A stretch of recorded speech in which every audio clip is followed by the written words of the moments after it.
Salam bahagia. Assalamualaikum warahmatullahi wabarakatuh. Saya Yanti Megawati, bertugas di SD Negeri 009 Singkep Barat, calon guru penggerak Angkatan 8 Kabupaten Lingga, dengan pengajar praktik Ibu Lucia dan fasilitator Ibu Lilis Warlia. Saatnya meraih mimpimu, arahkan pandangan ke depan, Tuhan kan menuntunmu. Sadarilah masa berganti, tantangan kan kita hadapi. Bismillahirrahmanirrahim. Assalamualaikum warahmatullahi wabarakatuh. Selamat pagi semuanya. Alhamdulillah, pada pagi hari ini kita bisa berkumpul di ruangan ini. Yang saya hormati Bapak Kepala SDN 009 Singkep Barat beserta rekan kerja dan staf SD 009 Singkep Barat yang saya banggakan. Pada kesempatan ini saya akan memaparkan yaitu tentang penyebaran pemahaman dan penerapan pengalaman tentang budaya positif. Tentunya kita tahu bahwa di sekolah kita ini kita sudah banyak melaksanakan budaya positif.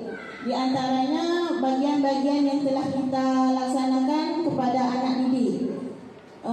Sebelum kita memasuki tentang penyebaran dan pemahaman tentang pengalaman budaya positif, tentunya Bapak Ibu tahu apa itu budaya positif.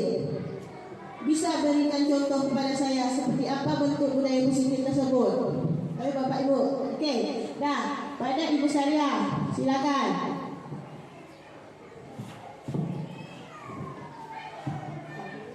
Baik, budaya positif yang kita terapkan di sekolah kita ini diantaranya adalah membudayakan tentang 5S, ya.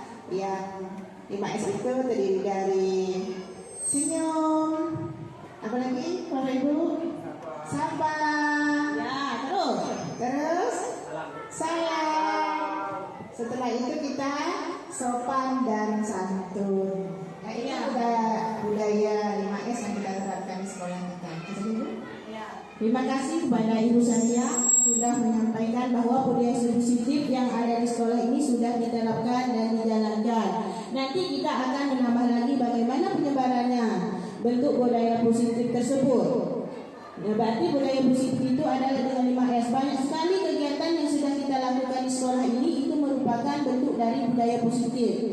Nah, di sekarang kita masuk yang dimana yang dikatakan konsep-konsep dari budaya positif tersebut. Nah, sekarang konsep inti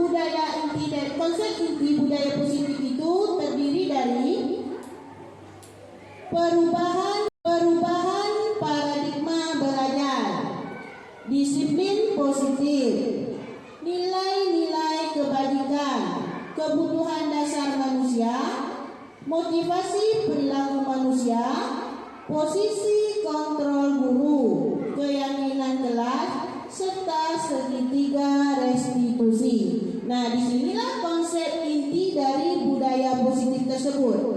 Dari konsep-konsep inti inilah nanti kita akan menyebarkan, memecahkan dari satu-satu dari kebijakan-kebijakan yang ada di budaya positif tersebut. Yang pertama yaitu kita menjabarkan tentang perubahan paradigma belajar. Nah, di sini paradigma pembelajaran yaitu adalah pembelajaran dengan paradigma baru.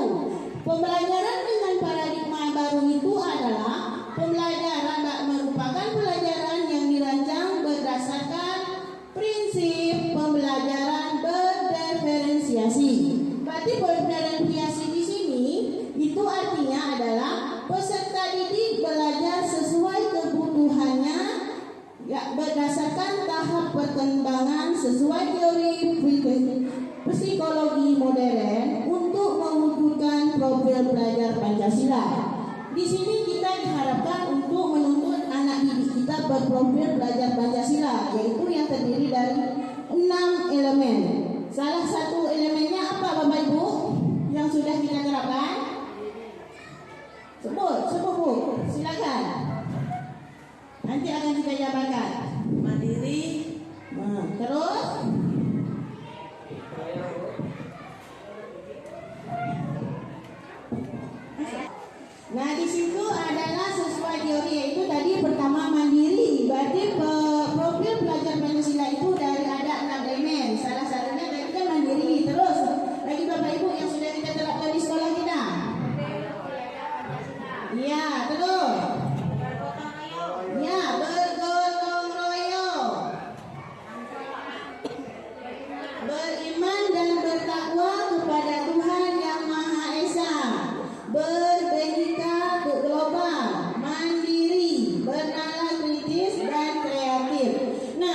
sekarang kita untuk anak didik kita sekarang kita harus menerapkan profil belajar Pancasila, yaitu adalah bernalar kritis. Berarti anak itu kalau bernalar kritis di situ, anak itu tidak seharus misal seandainya dia menerima atau menerima masukan atau informasi dari orang lain, dia tidak hanya selalu menerima, tetapi dia menyaring, oh ini apakah benar, apakah dia akan mencari dari mana hasil jawaban tersebut. Dia tidak hanya langsung menerima, tetapi dia akan menyaring informasi yang didapatkan.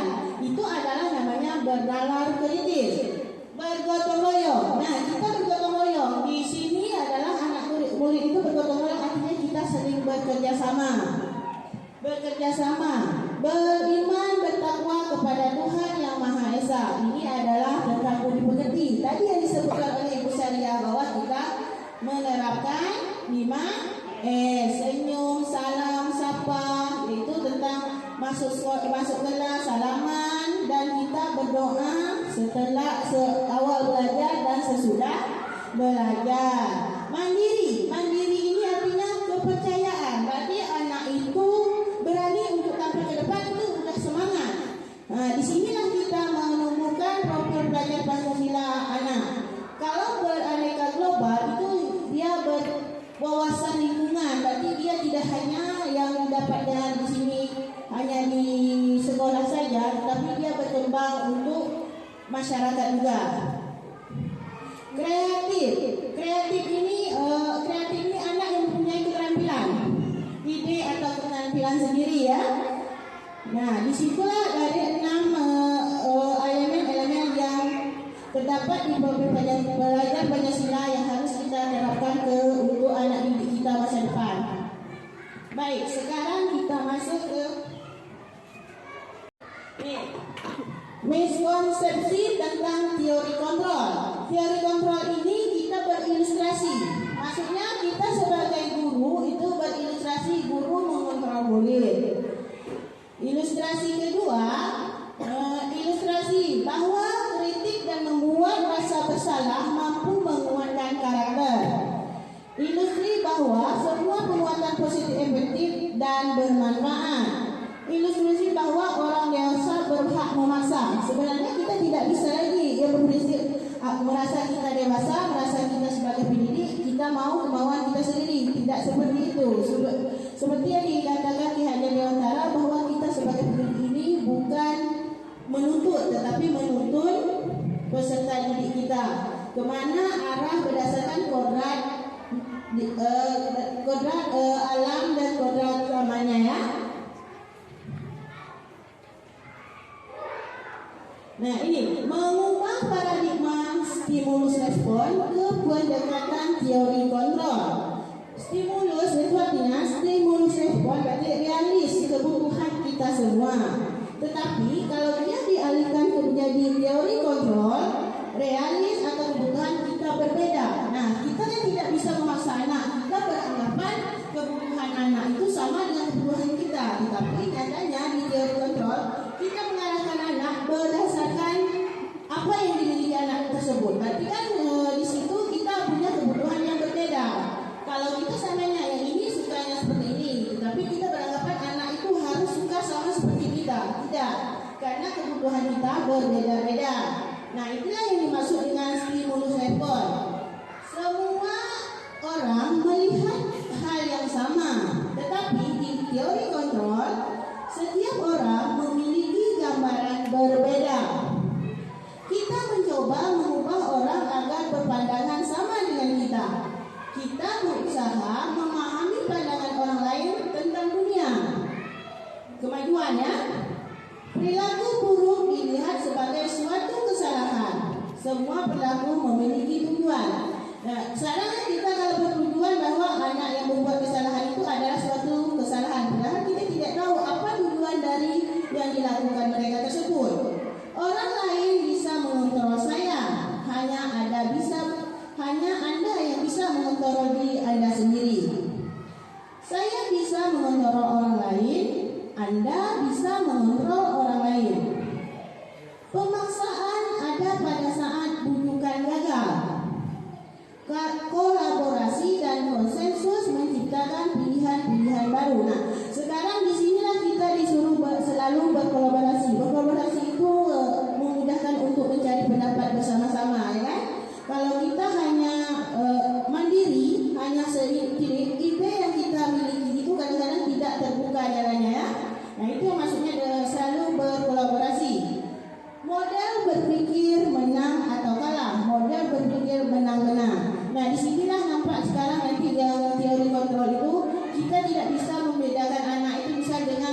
memberi suatu penghargaan. Biasanya penghargaan itu bentuknya seperti menghukum. Anak yang tidak merasa mendapatkan penghargaan, dia akan merasa hatinya berkecil hati. Nah, itulah yang dimaksud dengan stimulus respon dan teori kontrol. Nah, sekarang kita masuk tentang disiplin positif. Disiplin positif itu tadi kan termasuk di dalam budaya positif. Nah, sekarang kita masuk tentang disiplin positif. Disiplin positif berasal dari kata disipliner yang artinya belajar. Disiplin mengacu pada disiplin diri yang memiliki tanggung jawab terhadap apa yang dilakukannya berdasarkan nilai-nilai yang diyakini. Itu artinya maksudnya disiplin. Disiplin positif merupakan salah satu cara penerapan disiplin yang bertujuan untuk menumbuhkan kesadaran serta memberdayakan peserta diri tanpa imbalan penghargaan atau reward, ancaman atau hukuman.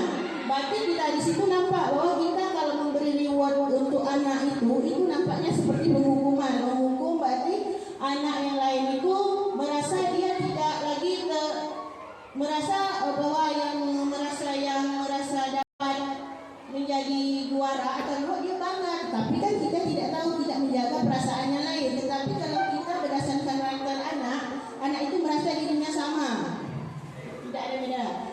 Sebagai pendidik, tujuan kita adalah menciptakan peserta didik yang memiliki disiplin diri, sehingga mereka berperilaku mengacu kepada nilai-nilai kebajikan universal dan memiliki motivasi intrinsik dalam perubahan perilaku ke arah yang lebih baik.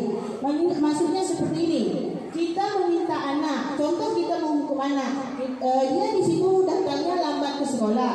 Kita tidak boleh meminta anak karena kamu lambat datang ke sekolah, maka kamu harus melakukan ini. Itu artinya kita akan menghukum. Sekarang ini kita mencari anak lebih dari inovasi intrinsik, motivasi dari dirinya sendiri.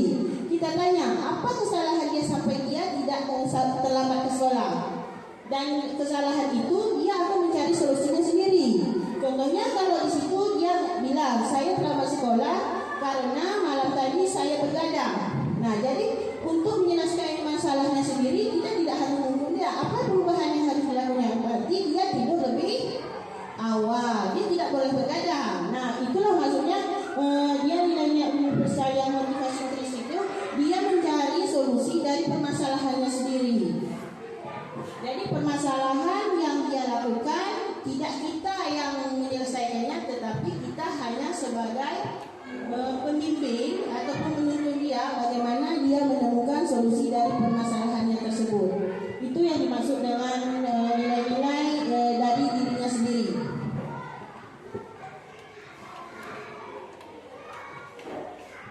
Nah, tadi nilai-nilai kebajikan. Nilai-nilai kebajikan yang disepakati bersama lepas dari suku bangsa, agama, bahasa maupun latar belakangnya. Contohnya, nilai kebajikan institut atau organisasi. Di situ adalah profil pelajar Pancasila. Beriman dan bertakwa dan beranak mulia, bermiliki global, gotong royong, mandiri dan bernalar kritis. Ini adalah nilai-nilai kebajikan. Itu ibu atau primary years program PIY itu toleransi, termasuk nilai-nilai kebajikan, rasa hormat, integrasi, mandiri, menghargai, antusias, empati, keingintahuan, kreativitas, kerjasama, percaya diri, dan komitmen. Jadi nilai kebajikan ini banyak sekali, ada 6 elemen. Ini diantaranya contohnya ada 3. Keterampilan hidup atau life skill, yaitu dapat dipercaya, lurus hati, pendengar yang aktif, tidak merendahkan orang lain, dan memberikan yang terbaik dari diri. Itu juga termasuk nilai-nilai kebijakan universal. Nah, sekarang masuk yang ketiga, itu adalah dari konsep budaya positif tadi. Itu yang termasuk yang ketiga, dasar manusia. Kita sebagai manusia ini punya kebutuhan dasar, contohnya makan minum, keinginan tidur yang lebih, itu adalah kebutuhan manusia. Kebutuhan dasar manusia adalah segala sesuatu yang kita lakukan untuk mendapatkan apa yang kita inginkan.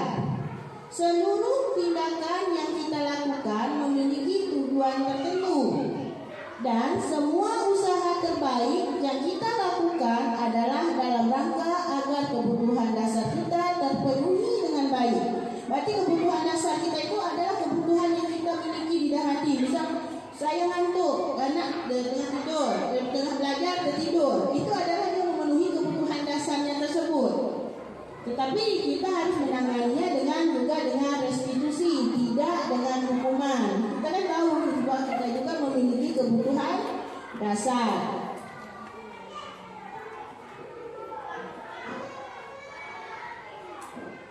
Nah, 5 kebutuhan dasar manusia.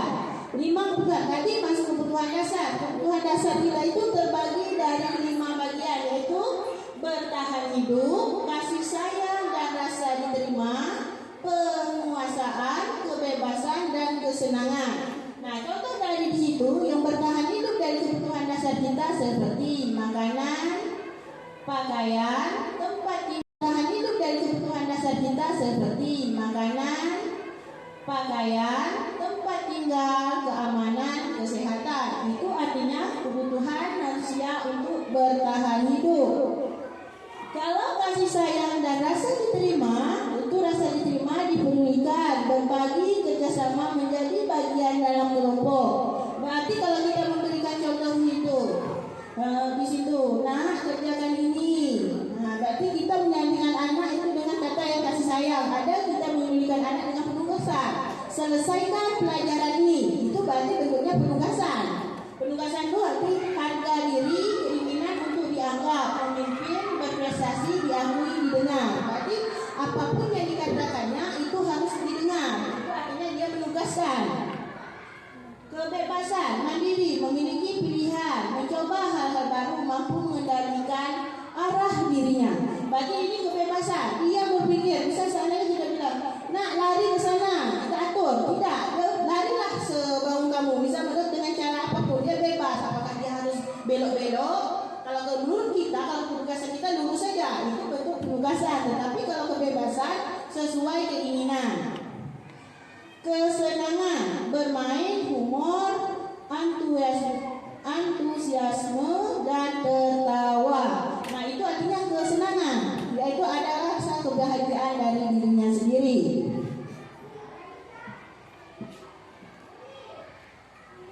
Nah, setelah itu kita masuk tentang motivasi perilaku manusia. Motivasi perilaku manusia itu ada 3. Yang pertama, untuk menghindari ketidaknyamanan atau hukuman. Yang kedua, untuk mendapatkan imbalan atau penghargaan dari orang lain.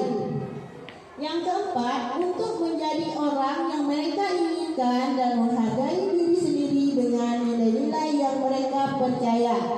Nah, di sini kita nampak bahwa kalau dia ingin untuk menghindari hukuman, berarti dia tidak melakukan itu karena dia takut dihukum. Itu berarti kan datangnya itu namanya motivasi intrinsik. Berarti datang dari luar. Luar itu berarti kita yang menyuruh dia. Berarti dia takut, oh kata ibu ini, kalau saya melakukan ini saya kena hukum. Berarti dia harus berpatokan sama faktor luar, tidak dari dalam dirinya sendiri. Untuk mendapatkan imbalan atau penghargaan dari orang lain. Lagi dia melakukan juga. Saya kalau melakukan ini, saya belajar katanya saya akan mendapatkan hadiah. Berarti dia juga menggunakan itu dari faktor luar juga ya.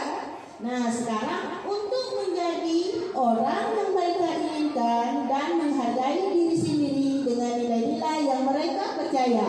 Inilah adalah motivasi intrinsik. Nah, yang bisa kita terapkan untuk anak didik kita adalah motivasi intrinsik, yaitu kesadaran dari dalam dirinya sendiri. Jadi dia berbuat itu karena kesadaran dirinya sendiri. Contohnya seperti ini, dia merasa saya harus menyelesaikan tugas yang diberikan guru. Berarti dia menghargai dirinya sendiri, dia menghargai gurunya, dan dia menghargai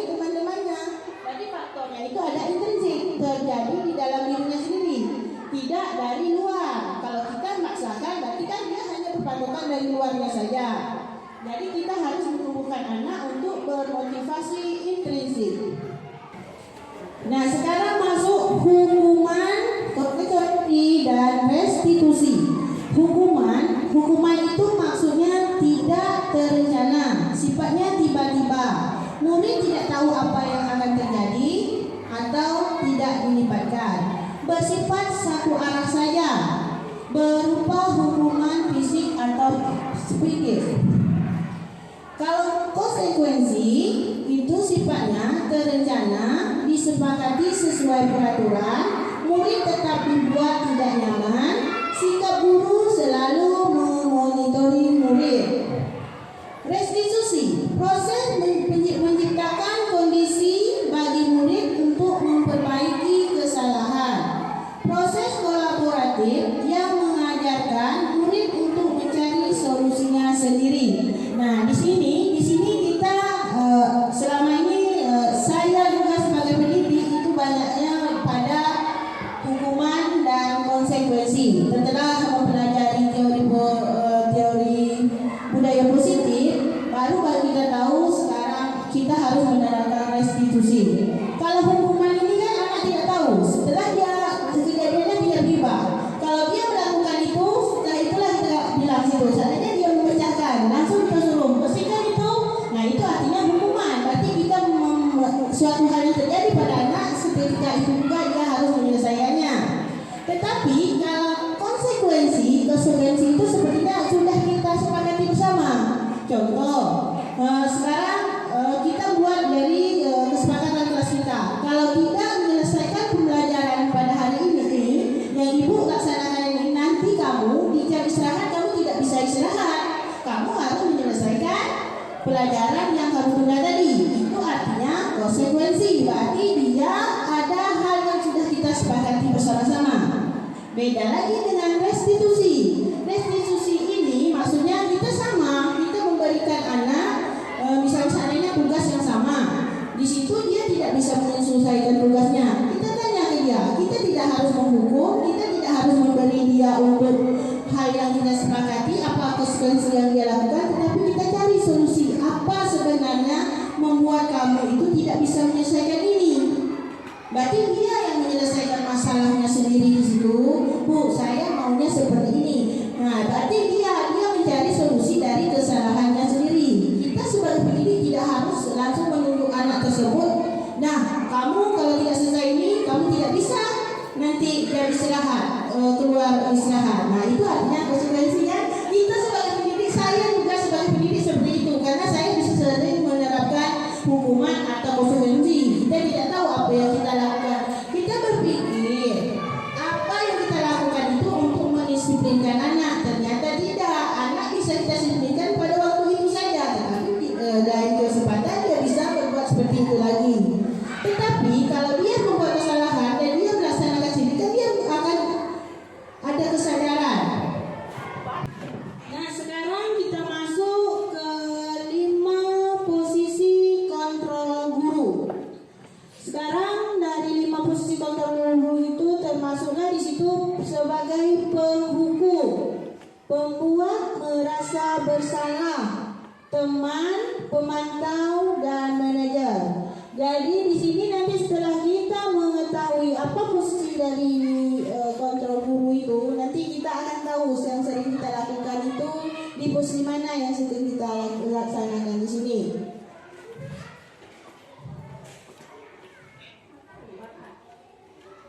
Nah, contoh satu yaitu sebagai penghukum.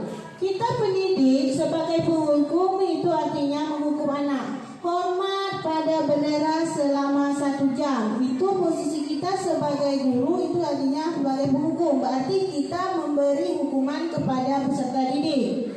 Berarti posisi kontrol kita itu adalah sebagai penghukum. Jadi siswa tidak memakai atribut lengkap saat upacara bendera. Berarti dia harus hormat pada bendera selama 1 jam.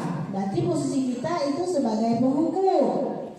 Kalau pembuat merasa bersalah, nah berarti kita mengeluarkan kata-kata seperti barangkali ibu bapak harus memberitahu kamu kamu selalu saja mengecewakan ibu atau bapak gitu kan. Berarti kata-kata yang kita beri ke anak itu membuat dia merasa bersalah. Dia merasa berarti dia mengecewakan kita sebagai pendidik. Jadi dia sebagai pendidik itu merasa dirinya bersalah setelah melakukan itu semua.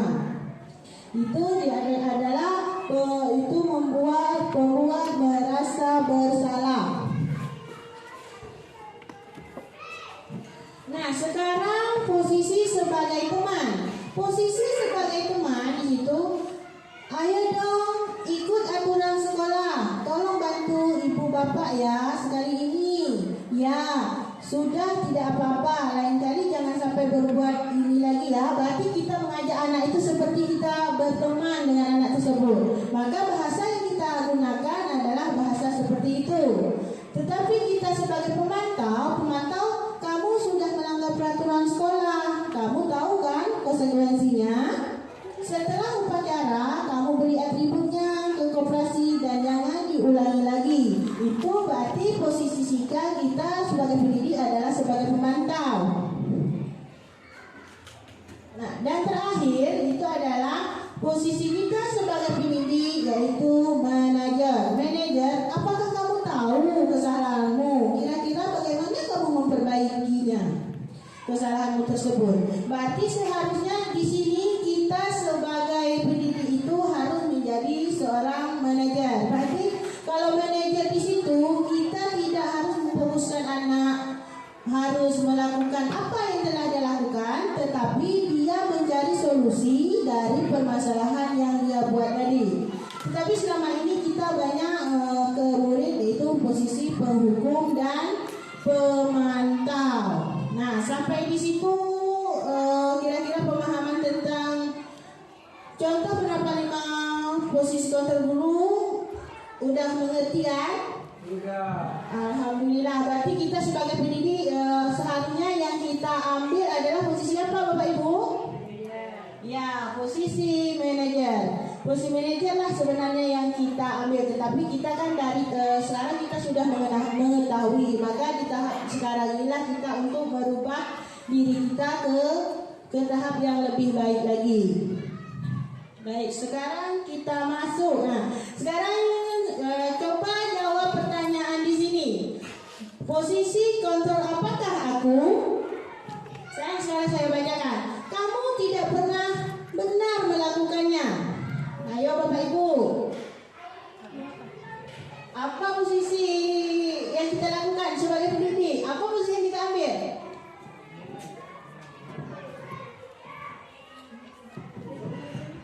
Tadi kan kita ada 5 posisi kontrol. Pemantau, pembuat merasa bersalah, penghukum, manajer. Kamu tidak pernah benar melakukannya. Berarti posisinya adalah pembuat merasa bersalah. Berarti dia merasa dirinya sudah melakukan hal yang salah. Berarti dia menyentuh hati, tersentuh hatinya dengan kita berbicara seperti itu. Nah, sekarang saya kecewa sekali dengan kamu. Sama ya. Berarti posisinya adalah pembuat merasa bersalah. Nah, sekarang ayo mic-nya dipindahkan. Nah, ayo lakukan demi Bapak Ibu. Nah, Bapak Ibu apa Bu? Jadi posisi kita sebagai teman. Berarti posisi kita itu adalah sebagai teman. Nah, kamu tidak pernah mendapat nilai jika tidak mengerjakan tugas. Apa Pak? Silakan Pak. Berarti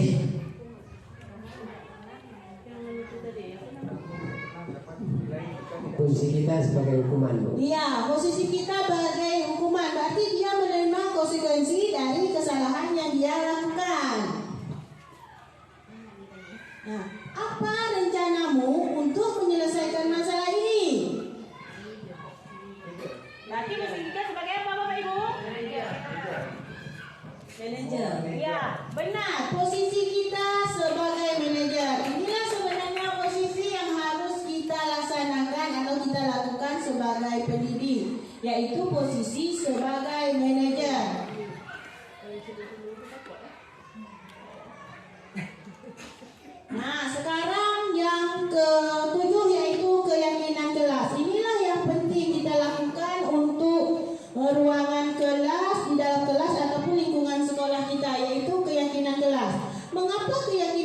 kelas, mengapa berdiri? Yaitu posisi sebagai manajer.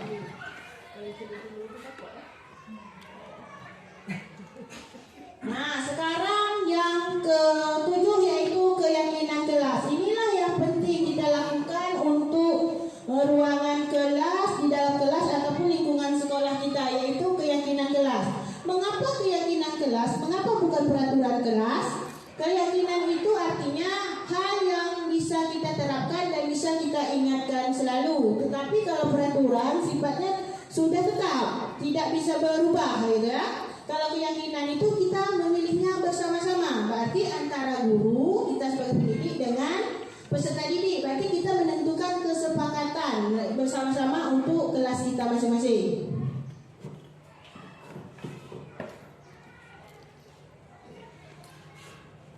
Nah, pembentukan keyakinan kelas. Nah, semalam sudah saya lakukan pembentukan keyakinan kelas. Seperti ini bentuk keyakinan kelas. Misal berarti saya buat semalam keyakinan kelas 5. Bersifat abstrak.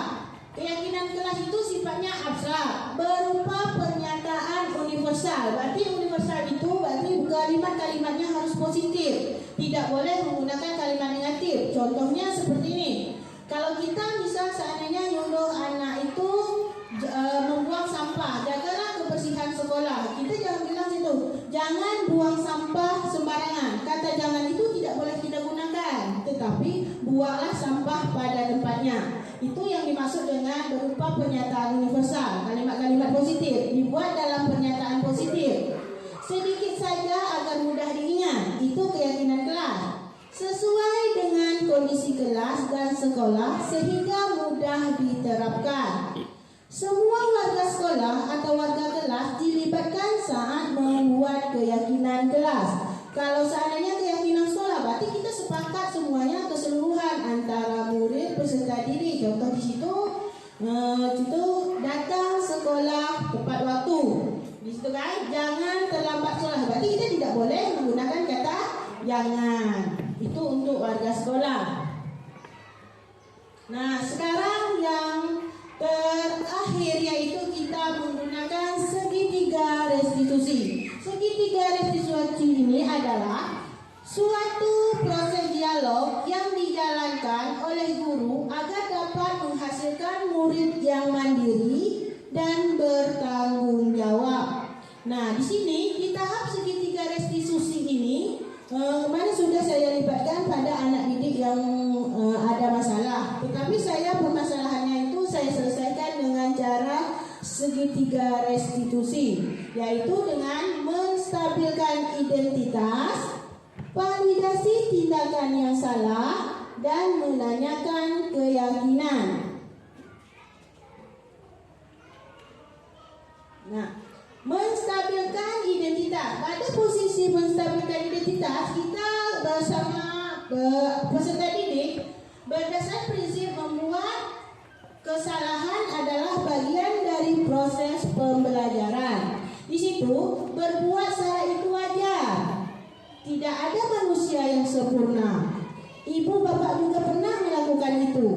Ibu bapak tidak mau mencari siapa yang salah, tetapi ibu bapak mencari solusi dari permasalahan ini. Kamu berhak merasa begitu. Itu adalah menstabilkan identitas. Berarti kalau anak melakukan kesalahan, berarti kita harus menstabilkan identitas tersebut dengan kalimat-kalimat yang sudah kita buat seperti contoh di sini. Terus validasi tindakan yang salah. Validasi tindakan yang salah itu berdasar prinsip setiap perilaku berupaya memenuhi suatu kebutuhan tertentu. Misalnya, kamu pasti punya alasan melakukan itu semua. Padahal kamu bisa melakukan yang lebih buruk dari itu ya. Kamu patut bangga karena telah melindungi sesuatu yang penting buatmu. Kamu melakukannya karena mempertahankan sesuatu yang penting bagimu. Itu adalah validasi tindakan yang salah. Dan yang ketiga, itu adalah menanyakan keyakinan. Nah, terakhir itu menanyakan keyakinan. Berdasarkan prinsip teori kontrol, bahwa pada dasarnya kita termotivasi secara intrinsik, berarti dari tidak dari faktor luar.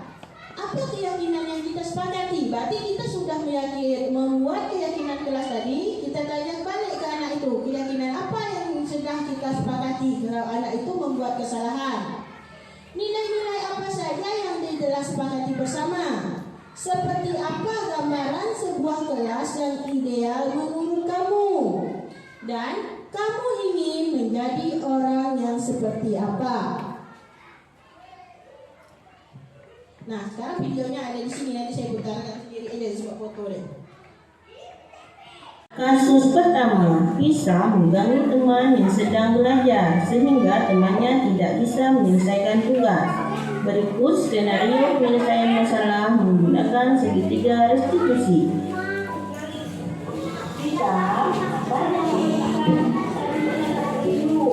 Saya mengganggu dia sedang membuat tugas, Bu. Saya iseng saja, Bu, ingin mencintainya saja.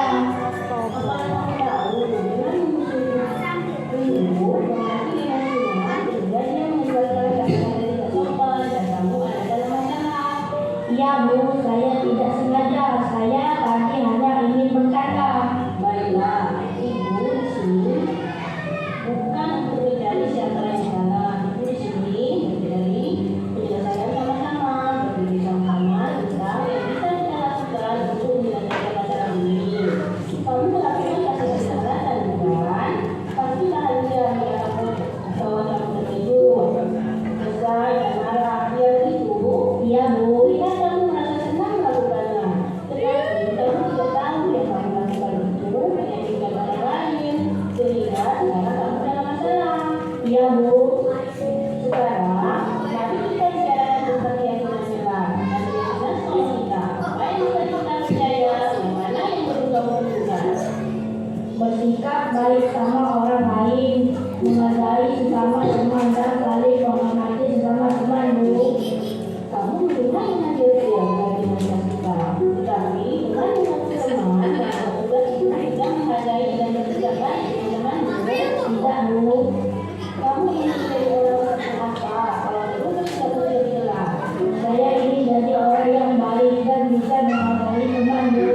Baiklah. Sekarang apa yang bisa kamu lakukan untuk menyelesaikan masalah ini? Saya akan meminta maaf kepada Rindu dan berjanji untuk tidak mengulangi lagi, Bu.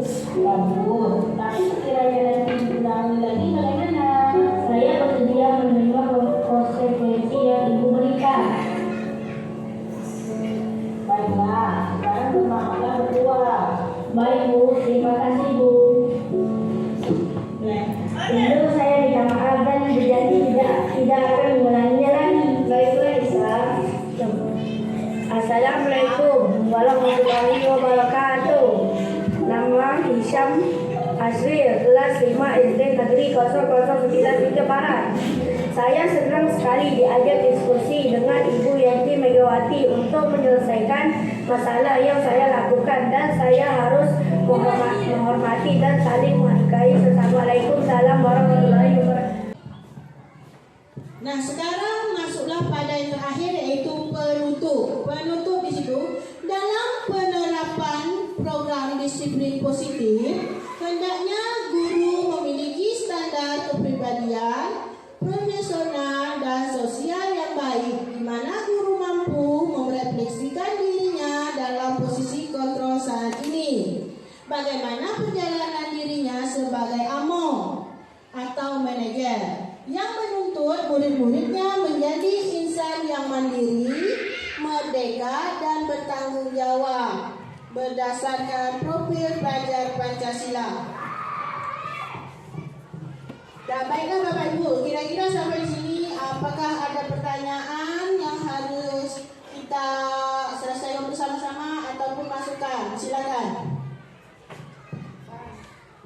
Pas, alhamdulillah. Dan baiklah, dengan selesainya pemaparan atau penyebaran pemahaman saya tentang budaya positif, saya ucapkan terima kasih. Wabillahi taufiq wal hidayah. Wassalamualaikum warahmatullahi wabarakatuh. Waalaikumsalam warahmatullahi wabarakatuh.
bersama-sama. Setelah itu baru menjadi suatu keyakinan untuk kelas kita. Ingat, dalam menentukan keyakinan kelas, kita harus menggunakan kata atau kalimat yang positif. Contohnya, buang sampah pada tempatnya. Jangan membuang sampah sembarangan. Tidak boleh, karena kata jangan itu termasuk kalimat bukan positif. Tapi kita gunakan, berarti buang sampah pada tempatnya. Berarti kita sepakat. Berarti kita membuang sampah pada tempatnya. Tidak boleh membuang sampah sembarangan. Itu artinya kita menggunakan kalimat yang positif untuk menentukan keyakinan kelas. Keyakinan kelas kita ini kita bentuk dengan kesepakatan kita bersama untuk kelas kita. Sekarang ada yang mau ditanyakan lagi? Nah, untuk menentukan kesepakatan kelas kita bersama, nanti kalian satu persatu ibu kasih kertas, yaitu namanya sticky note. Ini kalian buat satu orang satu saja kalimat untuk kesepakatan kelas kita bersama. Nanti ibu bagikan satu persatu. Nanti kalian tulis apa yang mau kalian buat. Nanti sudah kalian tulis di kertas sticky note ini, hasilnya kalian tempel di papan yang sudah ibu sediakan. Baik.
berganti, tantangan kan kita hadapi, bergandeng tangan untuk negeri, era kita menanti berseri. Kita belajar Pancasila, kita bernafas dalam sila-silanya. Kita belajar Pancasila, ayo kita jaga untuk Indonesia. Bersatu dalam perbedaan, berpegang tangan dan berlari. Singkirkan egomu, oh kawan, demi negeri ini.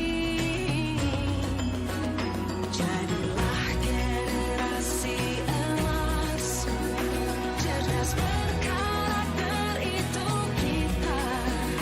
Berjuang dan harus berani, kita terus torehkan prestasi.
Bismillahirrahmanirrahim. Assalamualaikum warahmatullahi wabarakatuh. Perkenalkan, saya Dipir, kepala sekolah SD Negeri 011 Barat, di mana tempat Ibu Yanti Megawati bertugas saat ini yang sedang mengikuti diklat calon guru penggerak angkatan 8. Saya sebagai kepala satuan pendidikan sangat mengapresiasi kepada Ibu, kemudian sangat merasa bangga dan penuh semangat memberikan apresiasi ya tentunya yang telah menyampaikan diseminasi ke penyebaran praktek baiknya tentang budaya positif di sekolah.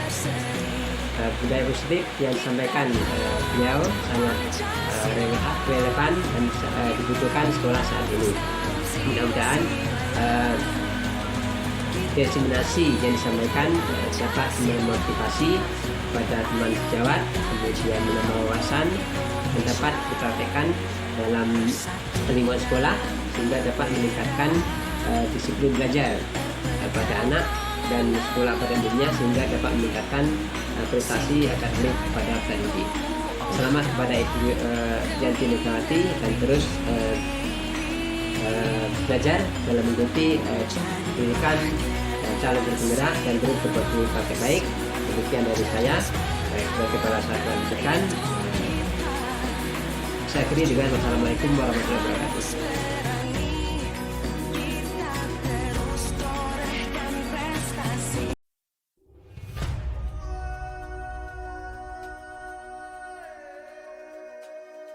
Mulai. Bismillahirrahmanirrahim. Assalamualaikum warahmatullahi wabarakatuh. Saya Aryati, rekan kerja dari Ibu Yanti Megawati dari SD Negeri 00 Singkep Barat. Menurut saya, dari pemaparan mengenai budaya positif itu sangat bagus diterapkan di sekolah ini, terutama disiplin positif untuk murid karena masih banyak murid yang disiplin tetapi dari faktor ekstrinsik bukan intrinsik. Dan juga kita tahu bagaimana kita memposisikan diri kita kepada murid dalam menangani kesalahan yang murid lakukan. Dengan diseminasi ini kita bisa menumbuhkan karakter dan faktor intrinsik murid di lingkungan sekolah kita. Saya rasa hanya ini yang bisa saya sampaikan. Billahi taufiq wal hidayah. Wassalamualaikum warahmatullahi wabarakatuh.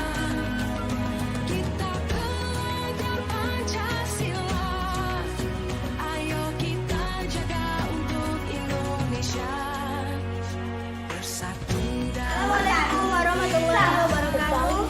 Perkenalkan, nama saya Masana. Assalamualaikum warahmatullahi wabarakatuh. Saya Riri.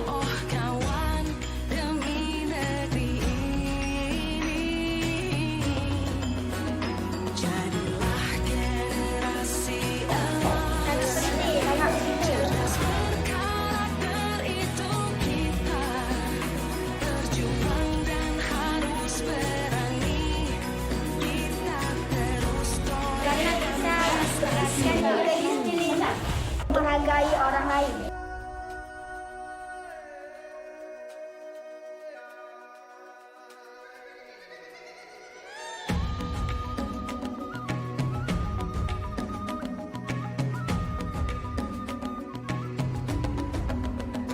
Bangun dan bukalah matamu, saatnya meraih mimpimu. Arahkan pandangan ke depan, Tuhan kan menuntunmu. Sadarilah masa berganti, tantangan kan kita hadapi. Bergandeng Terima kasih sudah menyaksikan video ini. Salam guru penggerak, tergerak, bergerak, menggerakkan.